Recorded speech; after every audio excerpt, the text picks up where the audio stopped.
I want you to look at the painting and I want you to make it feel like you're there in that moment in time. Time is something that never goes away and will always be, and that's what I'm hoping the art always can be. Something that people will cherish for their lives, their children's lives, and live on forever. I am Bruce Sulzberg. I am an artist. I am an artist that paints great moments in time. My whole life, I always knew I was going to be an artist. I knew where my path was going. I didn't know how it was going to envelop. I didn't know what I would be painting or where it was going to lead me. I never thought I'd be a three-dimensional artist on layers of glass. That wasn't in the cards back then. I always thought that I'd be following what I considered the best artist in the world, which was the old world of Picasso, Kandinsky, Klee, Moreau. That was, to me, art. The first art that I ever did was abstract art on canvas, and that was kind of my signature to start. And then I kind of went from there to try to do some scenics and landscapes. But then in 1995, that was really where it all changed. And that was at my first art show at the New York Art Expo. Every famous artist in the world was there, and every publisher was there, and thousands of people were there. I didn't see one thing in 3 dimensions, and it just clicked in my head. Layers of glass, 3D, had no idea what that meant, had no idea what it was going to look like, but that's where it was born. There's 3 to 4 layers per painting.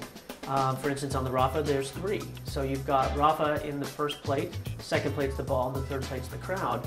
So obviously if you saw the lighting changing, you can see the shadows, and you can see the muscles, and you can see all the different definitions there. Even looking at the shirt, you can see all the different movement. It looks like it's blowing in the wind. My process of painting is a very long, tedious process. I mean, a space kind of like that big takes me all day, 12 hours a day. And basically because the paint doesn't adhere well on the plexi, so I have to build it up multiple times because it's just translucent. And then by the time I get it to where I like it, then I'll feather it together, each color and each layer. And then once I feel that looks good, if I haven't done it once or twice, the final will be stippling, where I'm dotting with a paintbrush the size of a pinhead. Because I've been doing this for 20 years now, painting on layers of glass, I enjoy it.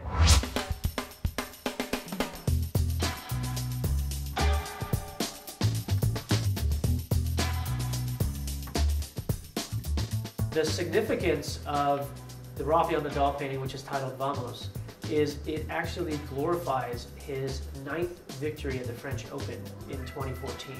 He is the first to ever do that, so we're very happy that we get to portray that in this painting. There's only 500 of them, and they're actually signed by him. It's going to be a rare painting, especially for a Hall of Famer soon to be. My favorite is the Perfect Pour, which is one of my wine pieces. The best way for me to describe it is because you're capturing that wine pouring in the glass, and it's swirling around the glass, and it's just that perfect kind of feel of what wine is all about. And the simplicity of it, to be honest with you, it's the most minimalistic of all my paintings I've ever done of a realism photo. Serography is the old school way of printing, where it really was done by hand through these machines. The uniqueness of this product is that the print itself looks exactly like the original painting. I'm probably the only one who can tell the difference between the two. The future of Sulzberg sports, media, and fine art it's actually unlimited, because even now we're in discussions with doing contracts that aren't in sports, but they're in entertainment, and potentially movies and musicians. Imagine collecting your favorite musician in 3D and they've signed those paintings. We're really in a great position as a company, and for me as an artist as well, because we're getting offers and different ideas that we never even thought of a year ago.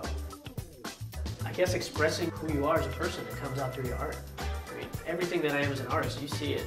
The blood, sweat, and the tears of the painstaking time it takes to do these paintings. And actually, every time I finish a painting, I have a special little ceremony where I pop a really nice bottle of port, and it's the only time I ever drink port.